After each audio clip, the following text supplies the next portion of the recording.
Hi நண்பர்களே, எல்லாரும் எப்படி இருக்கீங்க? இன்னைக்கு வந்து நம்ம ஸ்கூலுக்கு போயிட்டு வந்தோம்னா நைட் சாப்பாடுக்கு என்ன செய்ய போறோம் அப்படிங்கிறத நீங்கள் வந்து லைவா பார்க்க போறீங்க. சரியா? ஸோ நாங்கள் ஸ்கூலுக்கு போயிட்டு என்ன வாங்கிட்டு வந்திருக்கோம், யார் ரெடி பண்ணிட்டு இருக்கா, அவள் செய்ய போறது நான். ப்ரிப்பரேஷன் ஒர்க் வந்து ஒரு ஆள் பண்ணிட்டு இருக்காங்க. யாருன்னு சொல்லி பார்க்கலாம். வாங்க போகலாம். ஹாய் ஹஸ்மா, என்ன பண்ணிட்டு இருக்கீங்க? உங்களுக்கு இந்த வாய்ஸை கேட்ட உடனே மனசுக்குள்ள ஒரு ஆனந்தம் வந்த மாதிரி இருக்கே. இப்போ பார்த்தீங்கன்னா நம்ம ஸ்கூல் போயிட்டு வந்து அது செய்கிறதுக்கான இறாலை வந்து நல்லா சூப்பராக க்ளீன் பண்ணி வச்சாச்சு. இப்போ குழம்புக்கு தேவையான முருங்கைக்காய் ஆர் நம்ம வந்து கத்திரிக்காய், உருளைக்கிழங்கு எல்லாம் போட்டுக்கலாம். நான் இன்றைக்கி வந்து உருளைக்கிழங்கு, கத்திரிக்காய், தக்காளி, பெரிய வெங்காயம் வந்து எடுத்திருக்கேன். அதுக்கப்புறம் குழம்புக்கு தேவையான மசாலா செய்கிறதுக்கு வந்து என்ன வேணும் அப்படின்னா தேங்காய், 2 சில் தேங்காய், பெருஞ்சீரகம், நல்ல சின்ன வெங்காயம், இவ்வளவும் வந்து மசாலா அரைக்கிறதுக்கு வேணும். இப்போ பாருங்கள், தேவையான பொருட்கள் எல்லாத்தையும் வந்து நாம் கட் பண்ணி வச்சாச்சு. அதுக்கு இடையில இங்கே வந்து நம்ம மசாலாவையும் வந்து என்ன பண்ணணும்னா அரைச்சி ரெடி பண்ணணும்.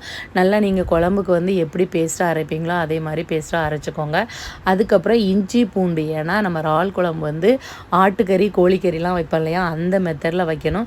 ஸோ இப்போ எல்லாத்தையும் வெங்காயம், தக்காளி, பட்டை, கிராம்பு, இஞ்சி பேஸ்ட்டு எல்லாமே போட்டு நல்லா வதக்கிக்கிட்டு இருக்கோம். இதுக்கு இடையில சின்ன சட்டியில் இன்றைக்கி நைட்டுக்கு வந்து டிஃபன் வச்சு, இன்றைக்கி நைட் வந்து டின்னர் என்ன அப்படின்னு சொல்லி பார்த்தீங்கன்னா பூரி அண்ட் வந்து இறால் கிரேவி காம்பினேஷன். ஸோ நல்லா வதக்கிட்டு அதுக்கப்புறமா க்ளீன் பண்ணி வச்சுருக்கிற இறாலையுமே வந்து அதுக்குள்ளே போட்டு நல்லா இது பண்ணுங்கள். அதுக்கப்புறம் உப்பு போட்டுட்டு அதுக்கப்புறம் வந்து மசாலா, அதுக்கப்புறம் நம்ம அரைச்சி வச்சுருக்கிற அந்த தேங்காய் எல்லாத்தையும் போட்டு நல்லா கலக்கிட்டு நல்லா கொதிக்க விடுங்க. உங்களுக்கு வந்து தண்ணியாக வேணுமா கட்டியாக வேணுமா அதுக்கு ஏற்ற மாதிரி தண்ணி ஊற்றிக்கங்க. இப்போ பூரி நல்லா ரெடி ஆகிட்டு, கிரேவியும் வந்து ரெடி ஆகிட்டு, இங்கே பார்த்தீங்களா எப்படி இருக்குன்னு. மேலே வந்து இது எனக்கு சாப்பிட்றதுக்கு வச்சுருக்கேன். அப்படியே பாப்பாவுக்கும் வந்து அவளுடைய தட்டில் வந்து அவளுக்கு 3 பூரி கேட்டால் 3 பூரி ப்ளஸ் இந்த நம்மளுடைய இறால் கிரேவியையும் வச்சாச்சு. சாப்பிட்டு பார்த்துட்டு ரொம்ப டேஸ்ட்டாக இருக்குமா அப்படின்னு சொன்னால், இதை விட நம்மளுக்கு வேறு என்ன வேணும் நண்பர்களே?